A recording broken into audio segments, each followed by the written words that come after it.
Good evening, folks. This is Diamond with the Oppenheimer Ranch Project, bringing you a grand solar minimum update on Sunday, January 28th, 10:17 p.m. Mountain Time, 2018.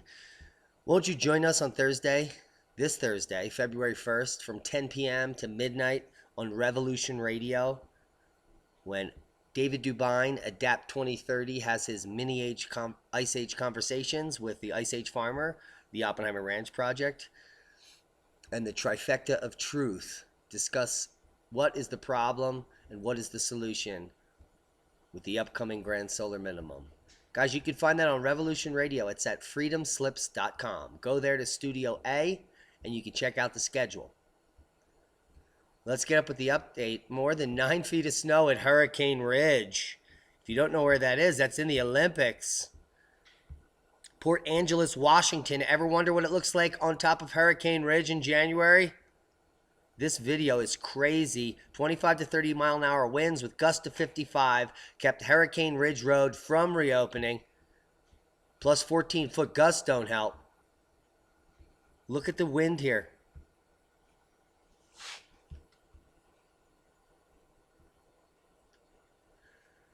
Grand solar minimum much? That is a blizzard. That is definition of blizzard.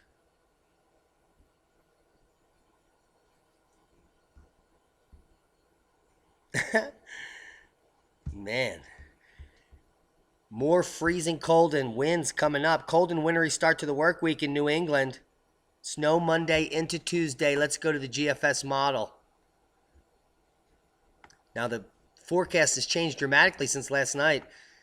That blizzard that was going to develop is becoming something much different. So as we get towards Super Bowl, the next 4 or 5 days, this is where the epic snows are coming in here on the Olympic Peninsula here in Washington. We see several feet dumping. And then as we progress through the week, I want you to notice, I'm going to take it all the way out to February 7th. What was going to be a snowy Sierra week is no longer happening. There's no snow in Nevada. And in the Four Corners here, we get a blank. Again, this is the drought situation, and there's the line. Everybody above the line is going to get water. Everyone below the line isn't. What I want to put your heads up here is Erie's going to break the record of the most snow ever in its history by February 7th. That's a heads up. So let's come to the temperature anomaly here. And I want to quick point out that it's pretty much average across the country or below average until we get right into February here. And then everywhere is average or below average until this pattern comes in right here around the 1st. And these negative 20s are going to drop down all the way down here to the Great Lakes. Let's go to Super Bowl. It's a high of 0 or 2 there. And then it gets cold. -9, -11, -10, -18 up there. So you're looking at a high of 0 at any point during Super Bowl. And then this freezing cold section looks like it's remaining. And by the 7th, it's going to be coming all the way down here towards New York State. Look at these temperatures up here. -37. -38. The same place that the glaciers grew. This is the same maximum glacial extent. I'm drawing the line during the last glaciation. And that's the pattern that we're going to have on February 7th.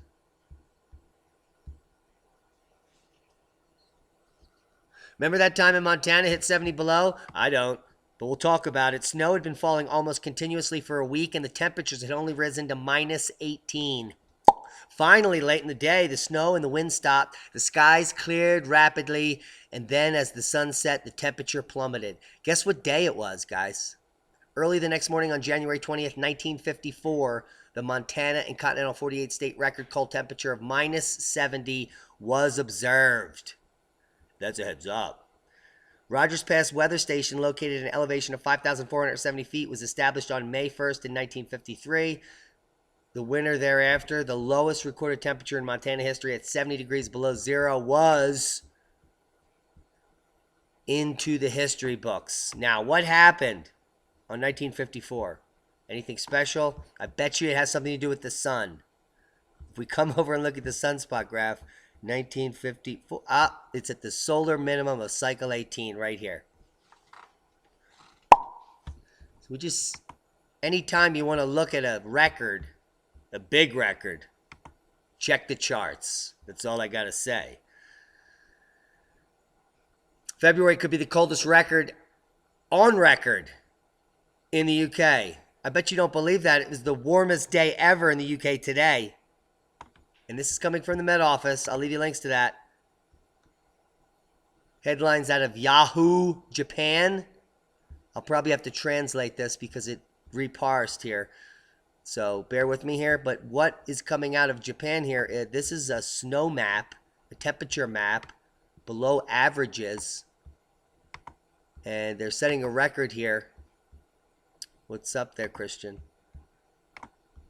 Bear with me. Here it comes. Seasons freezing for 7 consecutive days in Tokyo. Sets a record since 1934.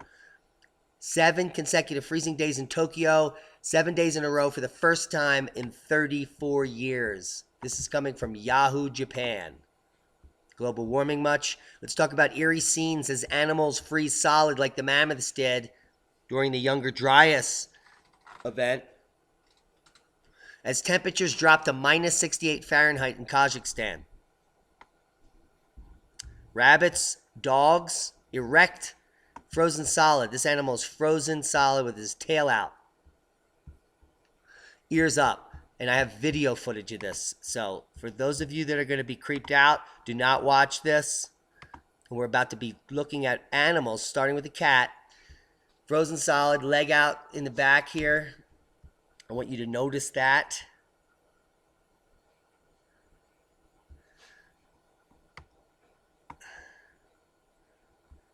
And we're going to go from the cat. Here is a gentleman pulling a rabbit that had got stuck in a fence out. Like a board, like a log, like a grand solar minimum hair. Peter Cottontail much? And that is how a mammoth gets flash frozen with food in its mouth when the wind chill is not minus 68 Fahrenheit, the temperature is. We're going to move to a canine who's standing in the snow. You can see how he walked out to this spot and froze to death. You can even see the area around him. It's very bizarre. Here's a frozen bird trying to get inside. I'll leave you links to this video. Stunning. Stunning things.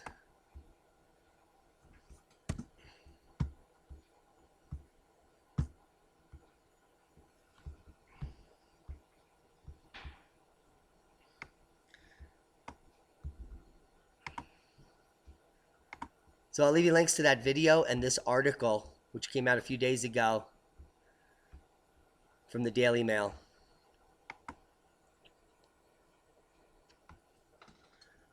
Now let's talk about the River Seine. This is a picture from 1910, and we're at the same levels today, repeating the centennial minimum cycle with cosmic ray flux.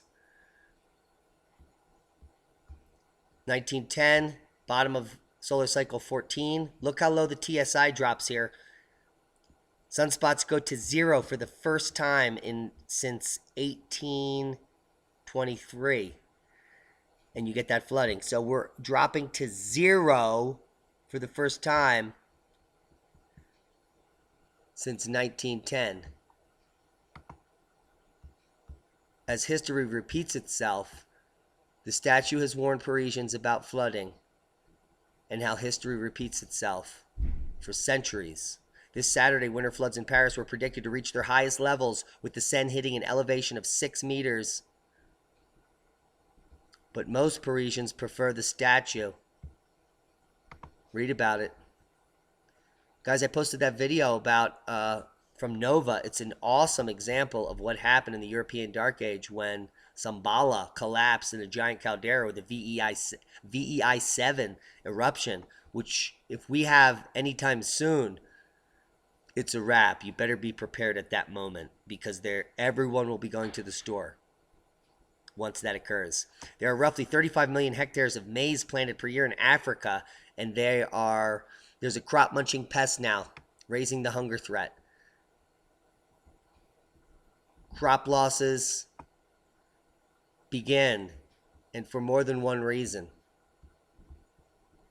Leave you links to that article. Rainy weather spawning lahars. We predicted it last night. They had warned about it. 2 gullies. These are small lahars. They're not very deadly. But this weather pattern has not let up. Rainy weather over the past couple of days has rendered conditions difficult in places downslope. The eruption of Mayon, pardon my French. The volcano continues to emit lava and tons of poisonous gas into the atmosphere.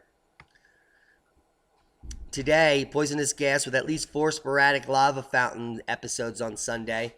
The Philippine Institute of Volcanology and Seismology said at 8 a.m.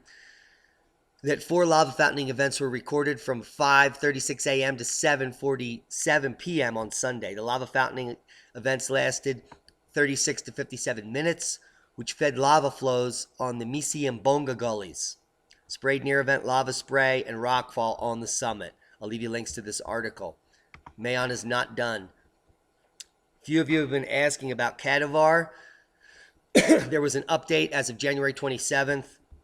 I'll leave you links to it. You can read about the background. The current situation as of the 26th. The RVO has indicated the situation at Kadivar remained dynamic but settled into a reasonably stable situation with continued steady emissions of ash, gas, and lava. And there's a small probability that the island itself will collapse and create a tsunami. Everyone has been evacuated. There's a small risk of tsunami, and the neighboring island should be the volcanic structure collapse. So I'll leave you links to that. Still active. It just went slightly silent. But everyone's out of harm's way, apparently, unless it goes off in a big way. We already discussed that. Here's the worldwide volcano news update. Volcanoes today: Fuego, Popo, Ducono, and Sabancaya. These are all volcanic ash emissions, continuous or sporadic. Links are down below here, underneath where it says Oppenheimer Ranch. Below the bottom left of the video, it says show more. Click that, and you'll get all the links. Let's talk about seismic activity. 2 huge earthquakes striking the Atlantic. Not huge. 6.5 and 5.0 in the middle of nowhere is insignificant. A 3.5 gets more activity in California. So this is a fear-mongering nonsense title. Disregard from the Express. The Express has been disregarded years ago anyway. 4.9 strikes off the southern Oregon coast. This is more displacement along the Cascadia zone and relaxation and flexure of the lithosphere from the large Kodiak quake, which you can still see there's a massive amount of aftershock still occurring as predicted in a normal seismic scenario.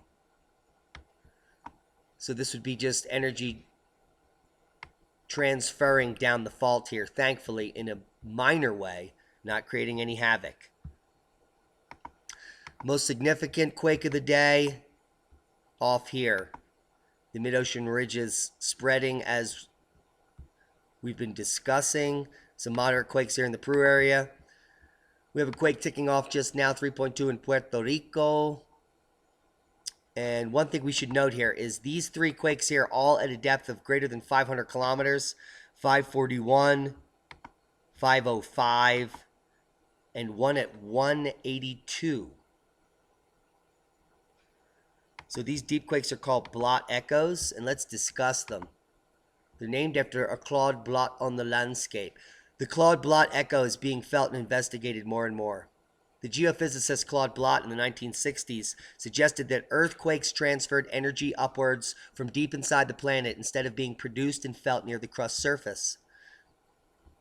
Claude Blot was able to successfully predict future earthquakes due to what he thought of as the upward transmigration of seismic energy, and that events deep in the Earth's surface in the very near past or now were signals of what was to come. And we're finding more and more that this is true. Recently, a group of us observers over at QuakeWatch.net and Ben himself have realized that these Blot echoes associated with low pressure systems have been good precursor predictors for major quakes. I'll leave you links to that information, as well as this PDF, part 1 of Real World Advances in Forecasting Significant Earthquakes. This is the first part of the disaster prediction app and earthquake prediction software and earthquake prediction group that is now predicting earthquakes at QuakeWatch.net, where there's money involved. If you nail an earthquake, you win money from the pool. So if you're into gambling and earthquake predicting, go over to QuakeWatch.net and get involved there. But what we're able to do these days is to actually predict large earthquakes. And the way that occurs is the Blot echoes first, and then the weather systems above. We'll talk about that more in a future video. But all I'm going to say now is Ben put out a video about a major weather pattern. Let's see if we can... happening above New Zealand on February 1st, which is here. And this pattern, this low pressure system is going to develop and crush the island around February 1st. And we have these Blot echoes happening currently in Fiji. And so Blot echoes at a depth in the 4.5 and 4.3 range could translate to a much larger rupture on the surface here when this low pressure comes near New Zealand. So New Zealand, look for a large quake on February 1st or 2nd when this low pressure system comes into the island. It's a heads up, New Zealanders. That's all I'll discuss about that. And that's a boom. First boom of the day. Let's talk about Rolf Witzsche. Guys, if you don't know who he is, he's an author. And he has tons of books. They're all at Amazon. I'll give you links to it. Electric Galaxies and Solar Systems, Light Piercing the Heart of Darkness, Discovering Infinity, The Primer Fields, Illustrated Science, Ice Age of the Dimmer Sun in 30 Years, Volume 1, Ice Age 2050, Certainty Illustrated, The Ice Age Challenge, Universal Divine Science. It goes on and on. This guy has so many titles. But more importantly is his YouTube page. and this, the Primer Fields. If you want to get a book, all his books are around $5 or $6. I suggest you go look them up. Also, I'll leave you links to his YouTube channel below because we're going to be discussing some of his predictions. Here you can see a composite of many of his graphics that many of you might have seen, where the little ice age conditions begin here in the 2030s, and that would be because of all of these downward trending lines. The first one being solar wind pressure, measured by Ulysses spacecraft in 1998, diminishes from 100 to 70 to 50%, and on a linear progression takes it to 0 around 2032. And then the green line here as well, hitting the apex in that same area. With solar temperature diminishing through cycle 24, we're actually right down here by the end of cycle 24. And Rolf Witzsche is predicting that there may not even be a cycle 25. We'll know sometime around 2021 if the solar activity starts increasing and we get more sunspots, but we will not know until we get there. If there are no sunspots in 2022, that will definitely be a boom. A big boom. Because we're talking about Milankovitch forcing. So I'm going to quick take you here to another one of his graphs, which shows the Vostok data. And here's Epica and ice volume, and they're all matching. And this is the 100,000 year interglacial periodicity. These peaks above the dotted line in blue are called interstadials or interglacials or global warming periods. And here we are in our little global warming area. And after a few thousand years above that hash line, there is a direct fall off every 100,000 years. No one has really been able to predict why, but we're living right at that flexure. And in 2024, the orbital eccentricity cycle will peak, which Milankovitch in the 40s predicted is what causes these ice ages. And if you come down here, look at the color coding: pink, lime green, light blue, and then yellow. The blue, the green, and the pink are the last 3 ice ages, and the warm parts are these little peaks above it. We're in this little peak above the blue. So this is all ice age here, major glacial period, and then a warm, and then all glacial period, and then a warm, and again. And based on the total solar irradiance and the predictions from all angles of solar science and plasma physics, the total solar irradiance that we're entering is going to be lower than the averages of the other 3 glacial periods. So we're going into a very cold glacial cycle, according to Rolf, Witzsche, myself, and others. That starts now, and the descent will be rapid and continuous. Now, if we go over to the straight spectral analysis mathematical models, they're showing a heartbeat of the double dynamo in the sun. They don't really include the orbital perturbations that are predicted by Milankovitch, the eccentricity of the orbital plane, the orbital shape, the eccentricity of the orbit is not included in the double dynamo. This is all straight sun heartbeat. So if you include the orbital dynamics and you lay it on top of the heartbeat, when we go into a shutdown like this, snowball Earth occurs. So there's a point where you reach critical maximum in albedo, and then the drop-off happens. And you just need a quick cooling period of about a decade or so to spark the ice age. And that happens, according to Milankovitch, based on orbital dynamics. And we're going to meet that orbital dynamics cycle in 2024, where this drop-off occurs, which also happens to be right at the middle of our grand solar minimum, 2024, right here at the end of cycle 26 or 25. We'll be peaking 25 potentially, if there is a 25. So we won't know till we get there, but it's all very near in the future. And global warming is not going to save you, because it has never saved us in the past. It's just a brief respite from the glacial period that we're in. Now let's talk about the video we posted in 1257, the eruption went off. Right here in the drop down. These drop downs, these solar minimums happen for 100+ years as the sun wanes. All of them. Check out this one. This is 150 to 200 years down. 150 to 200 years down, down, down, down, down. Look at this one. 150 to 200 years down. And these are just the small downs. Each one is going further and further down until you reach the critical maximum in the eccentricity cycle of Milankovitch. And then an event, a grand solar minimum happens that causes snowball Earth, and it goes straight down. We're about to enter that period. But what I want you to glean from this is these long extended periods of solar decline always have a blip in the middle, which is when the major volcanic events cause the temperature to plummet.